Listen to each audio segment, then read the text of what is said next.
Is the market slowing down? Is inventory increasing? Are rates increasing? And what does this mean for you? What is happening to home prices? If you're thinking about buying or selling a home in the Orlando area, this video is for you. In this video, I'm going to cover some interesting things that are happening in the Orlando market, and more importantly, how it affects you if you're thinking about selling or purchasing a home here. I'll be sharing what I'm seeing in the Orlando housing market as a full-time real estate professional, talking to many people in different situations every single day. I'm going to explain how the housing market isn't actually crashing, and stick around because at the end of this video, I'm going to explain how there's a golden opportunity in this market for buyers.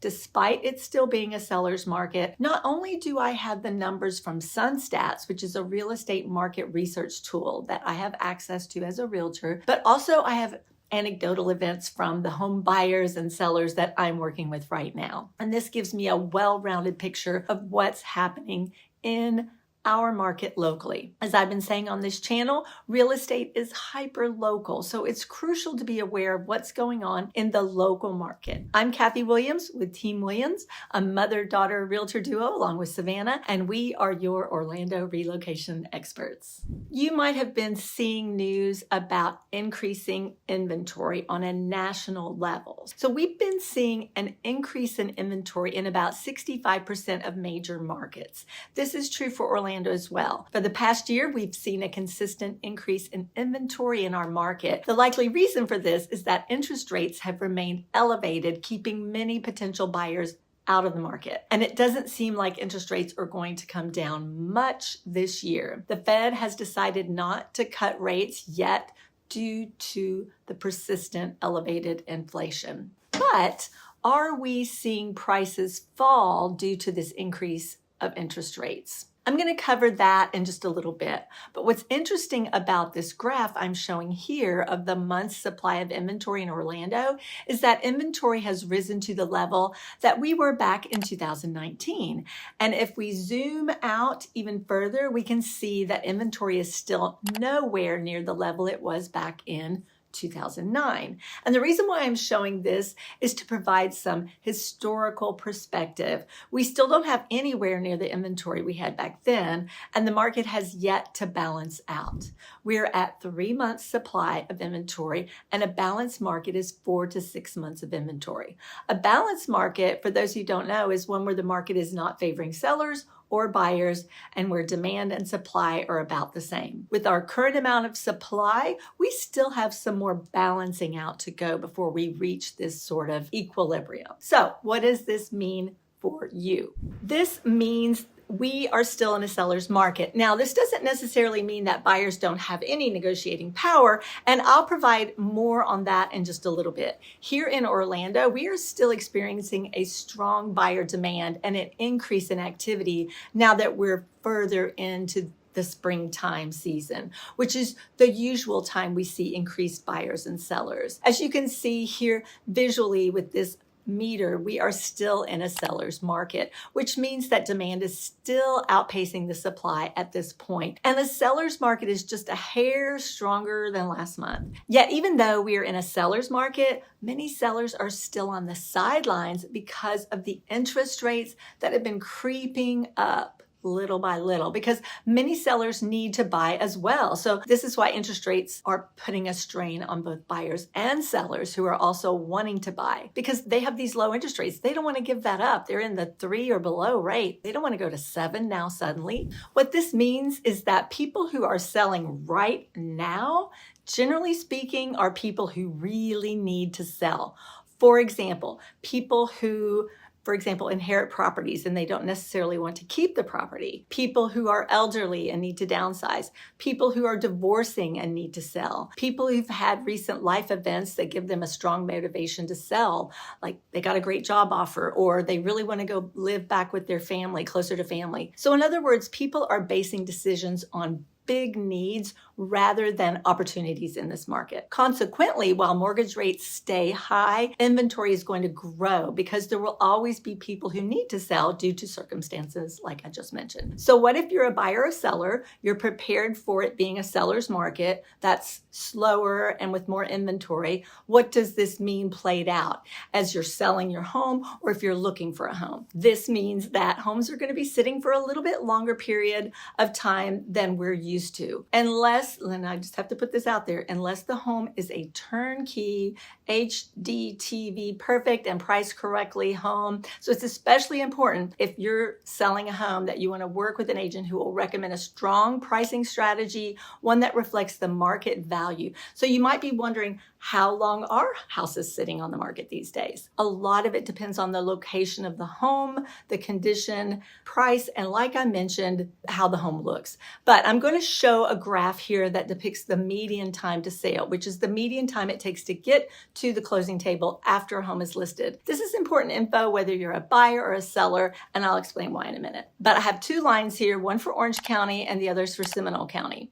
And I consider both counties to represent a decent chunk of the greater Orlando area.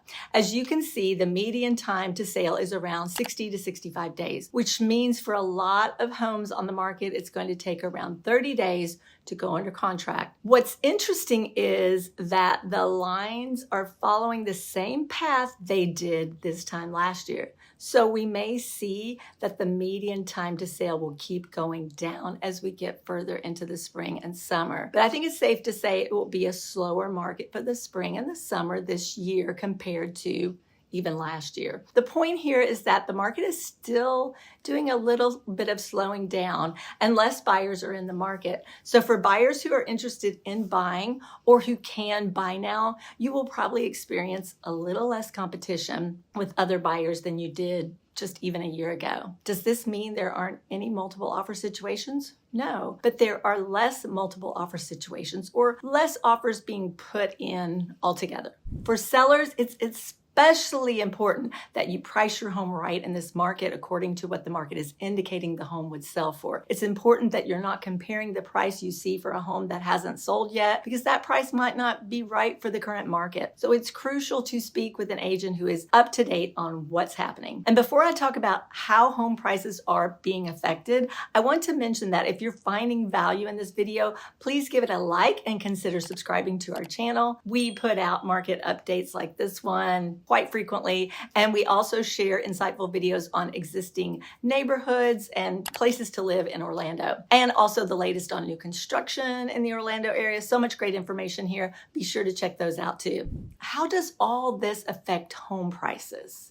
Prices are continuing to hold well in the Orlando area due to the continued outpacing of demand versus supply. So I'm going to show here a chart of the median sale price for the past 5 years in Seminole and Orange County. It's been a steady upward climb. And if you're interested in knowing how much prices have increased since around this time last year, it's over 5%. That's the percentage difference between the median sale price in March 2023 and the median sale price in March 2024, which is the most current data. But even though prices are up year over year, we have seen a stagnation of prices since the summer of last year, where prices aren't going up, but they're not going down. But does this mean the market is going to crash? No. Like I've said, we don't have enough level of inventory that indicates a market crash is going to happen. And also foreclosure rates have been staying low. In fact, they're lower than they were pre-pandemic in 2019. Here I'll show a graph of closed foreclosures since 2019. And you can see here that foreclosures have been trending downward. So due to the low number of distressed sales, there's not a good indication that a crash is happening or will happen anytime soon. With that being said, I am seeing an opportunity for buyers in this market. And let me paint a picture first. There are basically 3 types of homes that are on the market right now.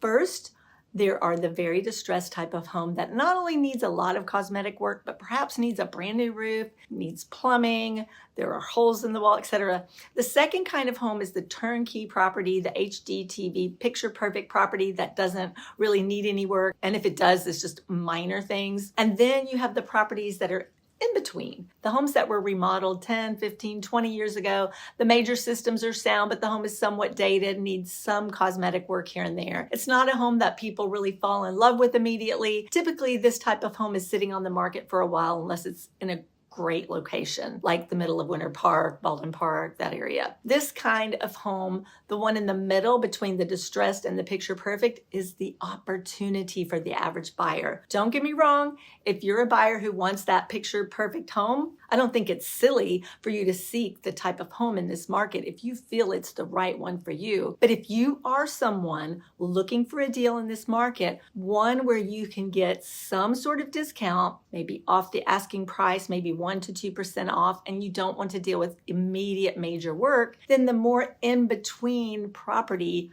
might be the one for you. Let me just also add that 62% of people who have mortgages in the United States are all under 3%. So there's a lot of people who have great interest rates. They can afford the payment. There's no reason for them to be in any type of distressed situation. Not to mention a high number of people in the US own their homes free and clear, which means they have no mortgage. We are sitting really pretty in the US as far as homeownership goes. So more reasons why I really don't see a crash, and I don't see where anybody can possibly see a crash coming, unless of course some unforeseen thing were to happen in our country, a major disaster of some sort. But at this moment, that doesn't seem likely either.